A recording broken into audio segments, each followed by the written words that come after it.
The Perks of Being a Wallflower, November 12th, 1991. I love Twinkies, and the reason I am saying that is because we are all supposed to think of reasons to live. In science class, Mr. Z told us about an experiment where they got this rat or mouse and they put this rat or mouse on one side of a cage. On the other side of the cage, they put a little piece of food, and this rat or mouse will walk over to the food and eat. Then they put the rat or mouse back on its original side, and this time they put electricity all through the floor where the rat or mouse would have to walk to get the piece of food. They did this for a while, and the rat or mouse stopped going to get the food at a certain amount of voltage. Then they repeated the experiment, but they replaced the food with something that gave the rat or mouse intense pleasure. I don't know what it was that gave them intense pleasure, but I am guessing it is some kind of rat or mouse nip. Anyway, what the scientists found out was that the rat or mouse will put up with a lot more voltage for the pleasure, even more than for the food. I don't know the significance of this, but I find it very interesting. Love always, Charlie. November 15th, 1991. Dear friend, it's starting to get cold and frosty here. The pretty fall weather is pretty much gone. The good news is that we have holidays coming up, which I love, especially now because my brother will be coming home soon. Maybe even for Thanksgiving. At least I hope he does for my mom. My brother hasn't called home in a few weeks now, and mom just keeps talking about his grades and sleeping habits and the foods he eats. And my dad keeps saying the same thing. He's not going to get injured. Personally, I like to think my brother is having a college experience like they do in the movies. I don't mean the big fraternity party kind of movie. More like the movie where the guy meets a smart girl who wears a lot of sweaters and drinks cocoa. They talk about books and issues and kiss in the rain. I think something like that would be very good for him, especially if the girl were unconventionally beautiful. They are the best kind of girls, I think. I personally find supermodels strange. I don't know why this is. My brother, on the other hand, has posters of supermodels and cars and beer and things like that on the walls in his room. I suppose if you add a dirty floor, it's probably what his dorm room looks like. My brother always hated making his bed, but he kept his clothes closet very organized. Go figure. The thing is, when my brother does come home, he doesn't say a lot. He talks about his classes a bit, but mostly he talks about the football team. There's a lot of attention on the team because they are very good and they have some really big players. My brother said that one of the guys will probably be a millionaire someday, but that he is dumb as a post. I guess that's pretty dumb. My brother told this one story where the whole team was sitting around the locker room talking about all the stuff they had to do to get into college.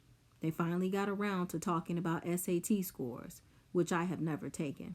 And this guy said, I got a 710. And my brother said, math or verbal. And the guy said, huh? And the whole team laughed. I always wanted to be on a sports team like that. I'm not exactly sure why, but I always thought it would be fun to have glory days. Then I would have stories to tell my children and golf buddies. I guess I could tell people about punk Rocky and walking home from school and things like that. Maybe these are my glory days, and I'm not even realizing it because they don't involve a ball. I used to play sports when I was little, and I was actually very good. But the problem was that it used to make me too aggressive, so the doctors told my mom I would have to stop. My dad had glory days once. I've seen pictures of him when he was young. He was a very handsome man. I don't know any other way to put it. He looked like all old pictures look. Old pictures look very rugged and young, and the people in the photographs always seem a lot happier than you are. My mother looks beautiful in old pictures. She actually looks more beautiful than anyone, except maybe Sam. Sometimes I look at my parents now, and I wonder what happened to make them the way they are. And then I wonder what will happen to my sister when her boyfriend graduates from law school, and what my brother's face will look like on a football card, or what it will look like if it is never on a football card. My dad played college baseball for 2 years, but he had to stop when my mom got pregnant with my brother. That's when he started working at the office. I honestly don't know what my dad does. He tells a story sometimes. It's a great story.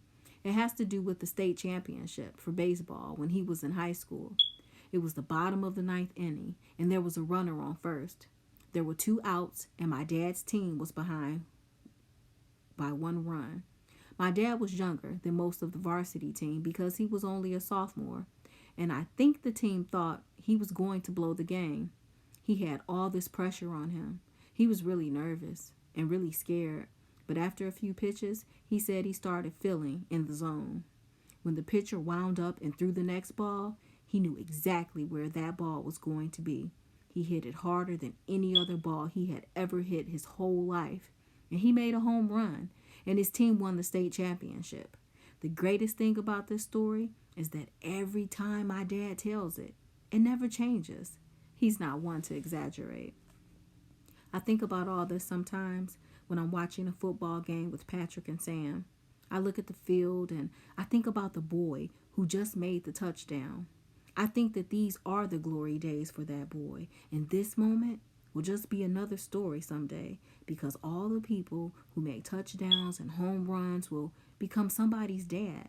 And when his children look at his yearbook photograph, they will think that their dad was rugged and handsome and looked a lot happier than they are. I just hope I remember to tell my kids that they are as happy as I look at my old photographs.